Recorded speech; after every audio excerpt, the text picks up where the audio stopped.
Why are people so much against the caste census? Like, what don't they like about it? Close to 4 lakh cases of discrimination are registered by Delhi, which comes to on an average about 14,000 cases per year. The history of the Dalits, the OBCs, tribals, has just been eliminated. Part of the portion of the Manusmriti was burned. So that's the beginning of the civil rights movement.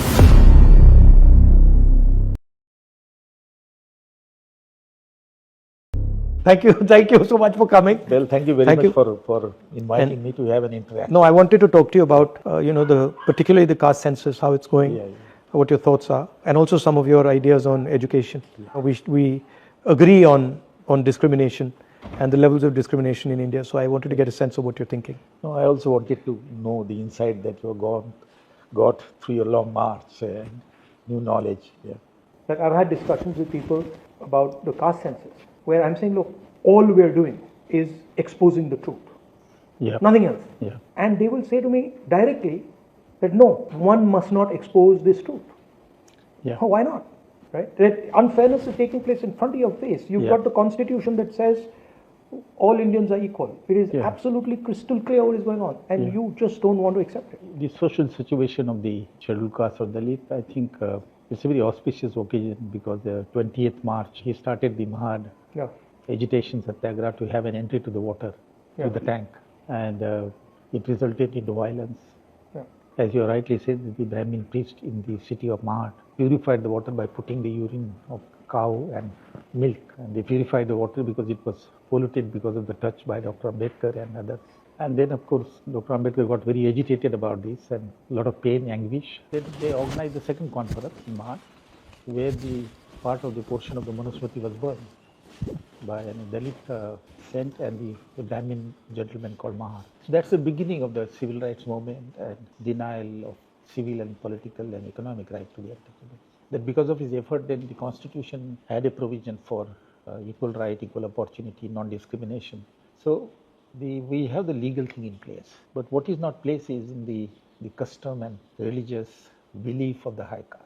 I had a look at the atrocity data. If you take atrocity data, particularly I wanted to look at it from 2014 to 2022. Close to 4 lakh cases of discrimination are registered by Delhi under these two acts, Prevention of Atrocity Act, which comes to on an average about 14,000 cases per year and continuously. One of the reasons why scheduled castes continued to remain relatively more poor than OBC and high caste, that they don't have access to resources, land and business, but also whenever they want to get an access, there is a discrimination that they face. There is a completely flawed concept of merit, where I confuse my social position with my capability. Because for anybody to say that our education system or our bureaucratic entry systems are fair to Dalits and OBCs and tribals, I mean, that's just a complete fallacy, because they're culturally not connected to these communities at all. So the entire narrative is an upper caste narrative. This notion of merit is actually itself an unfair idea.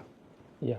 The roots of this basically in the caste system, and one has to recognize that the lack of any initiative by the high caste who practice discrimination against the caste system and institutional untouchability is the reason why the discrimination continues.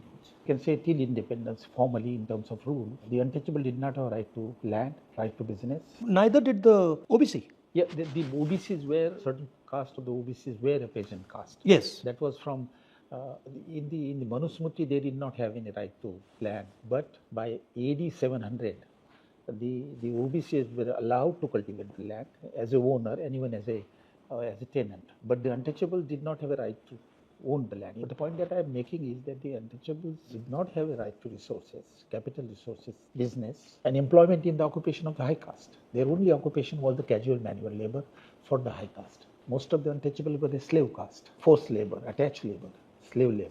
We have given them the instrument through which they can have political power, but that political power is not sufficiently backed by the economic power or even educational power. Institutional power. Institutional power. So as a result, they try to come together, but at one stage or another, there are fragmentation. No, but there's another bigger problem, which is that the history of the Dalits, the history of the OBCs, the histories of the tribals has just been eliminated. I never heard of a Dalit narrative. And then at the same time, there is this idea that is being pushed by the RSS and the BJP, right? Which is basically to destroy their history, to destroy the history of the Dalits and the Adivasis and the OBCs. Research, writing, curriculum is in the hand of the high caste, and they won't write anything about the untouchable because their status was really pathetic.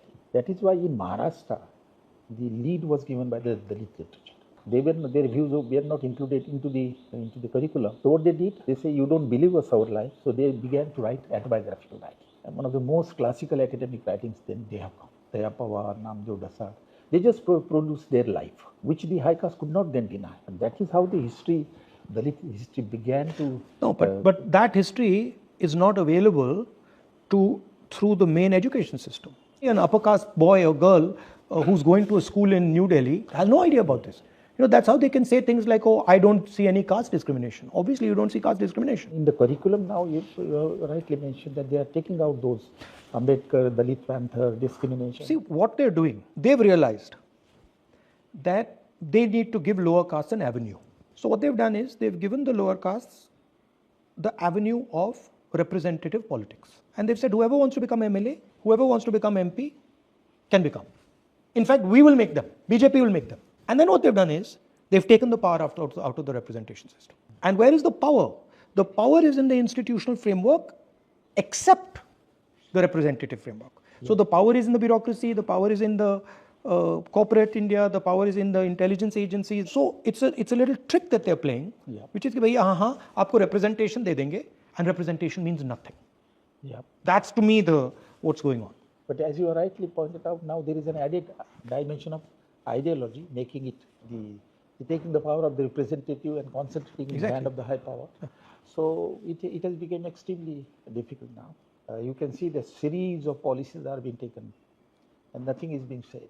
I am familiar at least with the education sector, that the new education policy has come in a manner that it looks very good, that it has measured to improve the quality of higher education, but underneath, if you look at it, the objective is to stop the flow of massification of education. For example, bachelor degree has been now made of 4-year duration. There is no reason why it should be made 4-year duration. Now, additional 1 year means cost. So Dalit and poor people will only take 3-year bachelor, other will take 4-year bachelor. They'll be underqualified. They will be underqualified. In the market, if they go with 3-year bachelor and other go with 4-year bachelor, it is the 4-year bachelor which will go. So internal intention is not to push them up to the higher education. I think the most important point and difficult class for them is the one who writes and point out the situation. So stop the flow to the higher education. Then there is another way. So you think it's purposely done to stop Dalit mobilization? On the face of it, it doesn't look. But the internal meaning of that is the same. You look at the allocation to the higher education.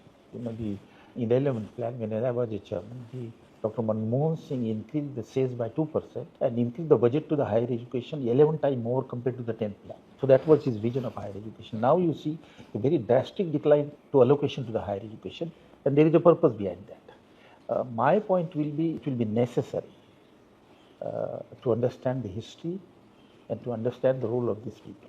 What would be the 2 or 3 steps that you would take in the Indian education system that could impact this inequality? Like if you were given a blank piece of paper, what would be the 3 things that you would say, these are the 3 things I would do, that would really impact scale of our education system, penetration of our education system, that could transform our education system? I think I will prefer what Congress and Nehru did in the early 50s, that we began with public education system. Government school, government colleges, government universities, with a very less fee. So public education system was the instrument which was used by Congress to give access to the education to everybody. But eventually, over a period of time, we discovered that there is a huge privatization of the higher education and school education. Yeah. As on today, 50% of the universities are private. We should have a common public school education. We should have a common public college and the higher education. And that's what the story of Europe is. Europe doesn't have a private institution, even today. Yeah. And somebody says that the government doesn't have funding, but if you look at the history, Sweden was very poor in 50s and 60s. They didn't succumb to the privatization of education. I have a feeling, I must share with you, that the higher education and school education is in crisis because of the privatization. Immense inequality. I think the centralization is the cause. You are outsourcing to the private agency, the admissions, medical, engineering, other. What was the earlier system? During the 50s and the 60s, university will give the admission, college will give the admission. So I think with the reform, what one has to do is to have admission at the institutional level. College, university. So decentralization of power, basically. Yeah. Decentralization of admission. And what would be the other two things that you do? For the education. One, you said public education. Two, you said decentralization of power. And three? Third would be the government should not give excuses that they don't have a fund for higher education and school education. That is the reason which has been used, that we don't have funding, so we depend on the private funding. That reason has not been used by Europe. They devoted a larger portion of the national income as they grew to the education and to the health for higher education. And it's a huge money-making business on the other side. Yeah.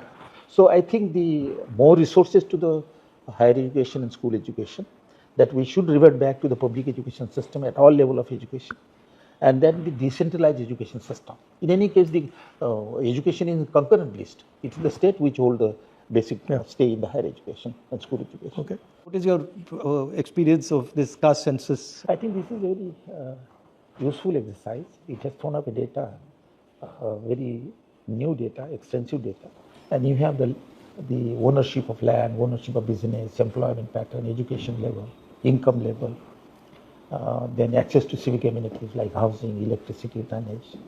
But I think the sort of a normal look, it seems to me that you get a pattern. Clear pattern. Clear pattern. The caste hierarchy, you get it. But I think the idea that truth of discrimination in India should be known to everybody, this is a powerful idea.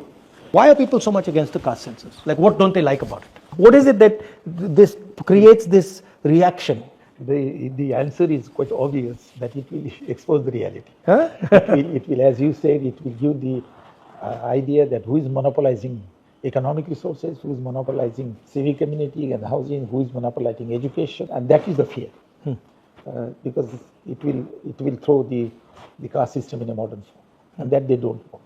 The reality, they don't want the reality and inequality based on the caste, the privileges that one particular section of high caste is enjoying, and the cost of the others, OBC and the untouchable, because the high caste benefited at the cost of denying equal right to others. So, as Dr. Ambedkar has put it very rightly, that the high caste are not against, in favor of inequality, they are opposed to equality.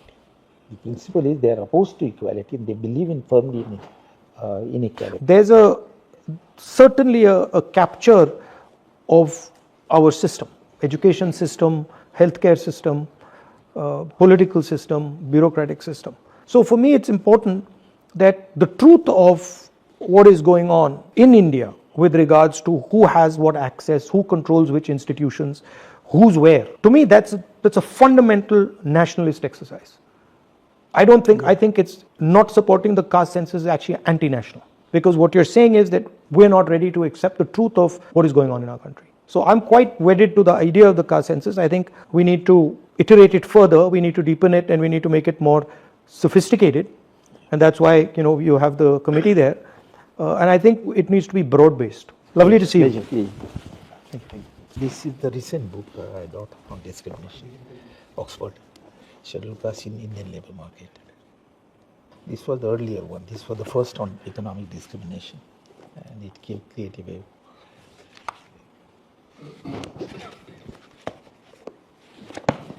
and this was on the status of the league. Thank you. Thank you very much.